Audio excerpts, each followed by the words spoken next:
நான் படிச்ச புத்தகம், நான் அறிமுகப்படுத்த போற புத்தகம் எதுன்னா டீப் ஒர்க் அப்படின்ற புத்தகம். இதுல நிறைய பேர் படிச்சிருக்க வாய்ப்பு இருக்கு.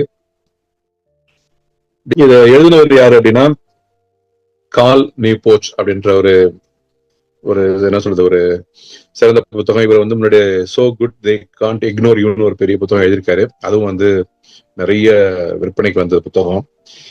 டீப் ஒர்க் அப்புறம் ஷாலோ ஒர்க். இந்த ஷாலோ ஒர்க் அப்படின்னா என்னன்னா, அது வந்து இன்னைக்கு நம்மளுடைய அந்த சோசியல் மீடியாவோட தாக்கம் அதிகமாயிட்டதுனால முன்னாடி இருந்த ஷாலோ ஒர்க்கோட அதிகமான ஷாலோ ஒர்க்கரை நம்ம எல்லாருமே மாறிட்டோம். எந்த ஒரு வேலையிலையும் நமக்கு வந்து கவனம் இருக்காது. ஏதாவது ஒரு டிஸ்ட்ராக்ஷன் இருந்துட்டே இருக்கும். ஏதாவது மொபைல்ல இருந்து ஒரு நோட்டிபிகேஷன் வரும். இல்ல நம்மளே போயிட்டு யாராவது லைக் பண்ணிருக்காங்களா, நம்ம கமெண்ட் பண்ணிருக்காங்களான்னு சொல்லிட்டு நம்ம அறியாமலே போய் தேட ஆரம்பிச்சிருவோம். அல்லது வேற ஏதாவது ஒரு சிந்தனை வந்துட்டே இருக்கும்.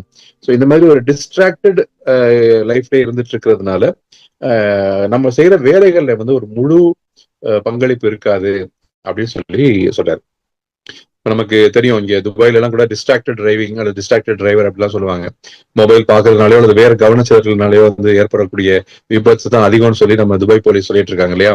சோ அந்த மாதிரி இந்த டிஸ்ட்ராக்டட் லைஃப் ஸ்டைல் வந்து அதிகமா இன்னைக்கு வந்துட்டு இருக்கு. சோ அதுல இருந்து இந்த டீப் ஒர்க்ன்ற மோடுக்கு வந்து நம்ம எப்படி மாறணும் அப்படின்றத பத்தி தான் இந்த புத்தகம் வந்து டீட்டெயிலா பேசுது.